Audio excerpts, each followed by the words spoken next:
Hi, this is Shadi, and today it's going to be Samurais versus Vikings, something that a lot of you have been asking or suggesting ever since I started my Versus series comparing all forms of grappling in the world with Judo. So Glima is something that it is known for the Vikings. It is called wrestling for the Vikings.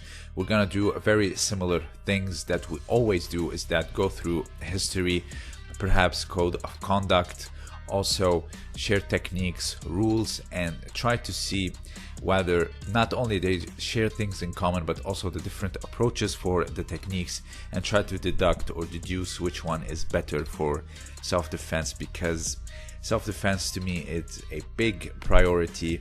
And also, the bigger your arsenal when it comes to grappling, it's the better, especially in the standing. You need to be very firm and courageous while you are standing on your own 2 feet, and also have the correct posture and dominate the posture of your opponent or assailant. So this one, like I said, it's gonna be very similar to all the other ones. It's gonna be history and also rules, techniques, and just come up with a good conclusion. As you are seeing here in front of you from these old demonstrations, they are particularly of belt wrestling, very similar to Shiram, Okinawan sumo, and also Schwingen. So there's just so many. So without further ado, we're gonna start with the history of Judo. So Kano Sensei, who was born in 1860, who studied Jiu-Jitsu as he was growing up and becoming a young adult, particularly starting with Tenshin Shinryu Jiu-Jitsu, and later on studied Kitto-Ryu Jiu-Jitsu, and by the age of 22 in the year 1882, he founded what is called the Kodokan, which was his school. So he believed that the biggest asset of Judo for that time in particular is not just techniques and being ferocious like the old Jiu-Jitsu master, but also it was about conduct, and most importantly it was about education. 3 types of education in particular: the moral, the intellectual, and of course the physical. So he says that the biggest thing we can do while we're alive is being educated and always striving to become more and more educated. And he found that Judo is the best educational tool we have in our lives, not only on the mats for physical reasons, and also good conduct and good etiquette between each other, but also outside of the mat in order to create a better society. He was alive during a very vulnerable and sensitive part of the Japanese history, and that was just not only trying to become I won't want to say world force, but also just becoming one of the best. So he became a member of the IOC, or the International Olympic Committee, and tried to spread Japan, or put Japan on the world stage when it comes to sports, and also becoming a teacher in schools and universities. So Judo, the biggest part of it is not just good techniques and being the best or having the best schools, but it is most importantly about education and morality. Now, when it comes to Glima, it is around the 1300s or 1325 that the first evidence of it started to appear in Iceland. It was pertaining particularly the Norwegian settlers that went to Iceland, and it was becoming very popular. And like I said, the first evidence appeared in the scrolls of the law of 1300s, and the modern form of it with the belt, etc., it started to appear around the year 1888 with the invention of this belt. So it is I would say a very nice coincidence around the same time or the same decade that the Judo gi was invented. This belt, the leather belt you are seeing here in front of you, was introduced to Glima, and it became a far more sophisticated form of wrestling. Before, it was just grabbing trousers and the back. There are several forms of Glima, but it is the most widespread practice, particularly in Iceland, is the belt, or the garment grabbing variation is the one here you are seeing in front of you, grabbing the thigh, and grabbing the waist, very similar to shiram. And during the 1912 Olympic Games, there was a demonstration of glima, very similar to the one you are seeing here in front of you. So now let's go to the rules. And in judo, I've said this time and time again, the ippon is everything. We are talking now the sports aspect. So ippon is mainly or 90% achieved through nagewaza, or throwing someone down with full control and speed, and they would have to land flat on their hips, back and shoulders, and that would be considered an ippon. So in case they don't land, like I said, in a perfect flat line, they would be granted what is called a wazari, and a wazari, two wazaris would give you one ippon. And there is also in the All Japan Championship, they are still using the yuko system, which is a far less degree than wazari. So another way to achieve ippon is if the fight goes to the ground and there was no ippon scored, you can score via an osaikomi, and the tap will instantly grant you an ippon. Another way is kensetsu waza, or arm locks technique. Before they were far more locking techniques, but now it is strictly the shoulder and the arm. So when it comes, have to stay upright all the time, no shoving and no pushing someone down forcefully, which in their opinion or their way of thinking or point of view, it shows lack of sportsmanship. So that is very important. So respect is very much there. They have to hold each other with like an overhook and underhook. The overhook is on the part of the belt where it wraps around the thigh, and the underhook is on the belt or the waist. So very similar to shiram, but the addition of the belt is less than 200 years old, while the Koreans had it for millennia. So, but nonetheless, it is quite interesting how they all throughout the globe, east, west, north, south, they all come up with the same conclusions when it comes to belt wrestling conduct. And of course, you have to win by throwing someone down. They have to rotate in a clockwise motion with particular steps, almost like a rhythm like stepping motion, and this is where they strike. So kind of like the sugiashi in judo, or any type of steps, backwards, forwards. Judo, this is what judo is, in my opinion, superior to the belt wrestling system. Is the movement is far more versatile, the gripping is far more versatile. Now there is a new form of glima, or not so much new, but a different form where it is you have a lot more stuff like striking and also versatile grips, leg grabs, etc. But we are talking here today about the most formal form of glima, and it's the Icelandic version of the Norwegian settlers. So but I would say judo is far more versatile in terms of gripping, underhooks, overhooks, around the back, garments, gi, sleeve lapel, etc.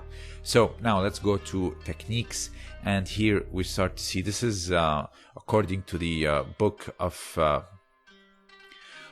Johannes Josephson. Here you see the first one was actually called heel hook, and they were referring to something like an inside trip, which is it can be like an ochigari, ken ochigari, or a straight up ochigari, or any type of inner reaps where you're having heel to heel contact, hence the name heel hook, not to be confused with the heel hook, the submission.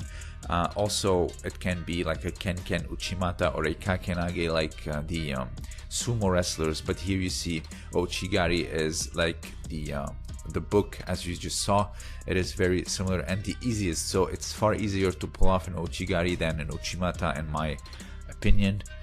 Here's a good example of uchimata. Here you see, but ken in particular, it can be more of a heel hook, since you have far more contact and clipping on the legs, and then you just circle around clockwise, I might say, and just continue the movement of the original movement, which is started by the referee as the match started, and then you finish it with ken uchimata or ochigari. So the next one here is the zigzag trip, which you can see it can be any form of osoto guruma, osoto otoshi, osoto gari, and here they have like a kneeling variation where you put your opponent on your shoulder and trip them down.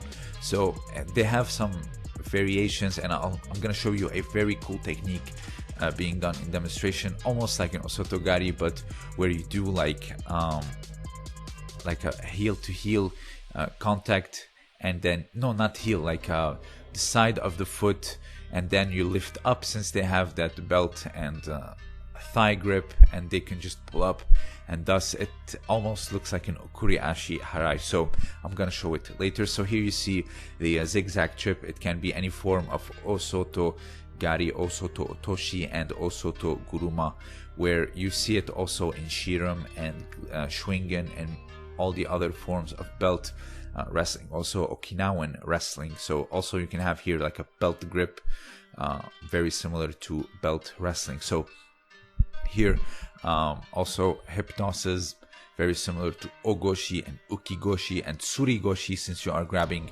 the belt.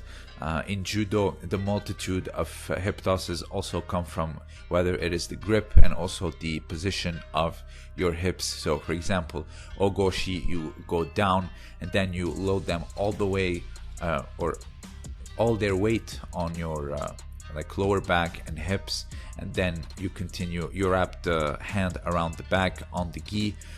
Once you grab the belt, it is considered tsurigoshi according to the Kodokan. So here, this is a great example of the versatility of the grips. It's not just pinned hands and then, just trying to throw, but I would say Shwingen has a more versatile gripping as well. You have here ukigoshi, where you don't have to load all of your opponent on your back and lift them all the way up. Here you just let them like almost float on your hips, hence the name floating hips. Again, you see the around the back grip, it's not so much grabbing the belt. So once you grab the belt, it can become tsuri goshi from the front or from the back. So here, and then final one here in the book of Johannes, you see it's like a big lift with inserting like the thigh, which is like the Georgian pickup or the Yagura nage or the front uchimata. There's many names to it. Cabarelli. Here you see grabbing the belt and then lifting up and then assisting with the leg on the inside. Here you see also the approach. So many grips needed in order to perform it by the Mongolian Tashtaba. So here is another example of a big lift and then using the leg in the final stages to assist yourself in order to guide your opponent down and get the ippon. So here, let's see, this is like a ko uchigake, very similar to what we do in judo with the heel, but you have the different grips, the thigh and the waist. Here, I want to show you something. Look at this. You lift up, but the man was in front of the camera. Here, you lift up, you put your leg sideways, and then you sweep, as if you are doing okuri ashi harai, but you are doing it with the opposite leg, which is, I found it very unique and strange and interesting. Here you see the lift, the big lift. Since they already have that grip of the belt, it is far more easy to create kuzushi since they are in control of the waist, and a technique like the Yagura nage or Cabarelli or Georgian pickup is, in my opinion, far more convenient for them than in judo, because in judo you'd have to close that distance, get through your opponent's kumikata in order to get that clinching and thus grab the belt. And also with the belt, you only have a few seconds in judo before you attack, otherwise it's penalized. So here you see a variation of attacks. They tried ochi, osoto, kosoto also. Here you see like the big lift. So this is mainly it. Very similar to a lot of these belt wrestling, but the history changes and the conduct changes. But here I did find interesting the steps that they use, the clockwise in particular. it is a big rule that they have to always stay upright, which is something that I truly condone for something like self-defense. Being in a like, how do you say, you're hunched over, it can come, you become compromised for a lot of things, such as strikes, having your balance broken, something, when someone grabs your clothes and you are already bent over, it can be very easy to be put on all fours, and thus, you can be prone to all sorts of things like gi chokes, stomps, kicks, etc. So this is why, in my opinion, standing upright, especially for self-defense, is very important. I'm not saying something like freestyle or collegiate or folk style wrestling doesn't work. Of course it does, but I would say you always have to maintain your composure. So if you have anything else to add, let me know down below. Also, consider supporting me on Patreon. I have exclusive content for the patrons only, and if you have anything else to add, let me know down below. This was Shadi, and thank you for listening.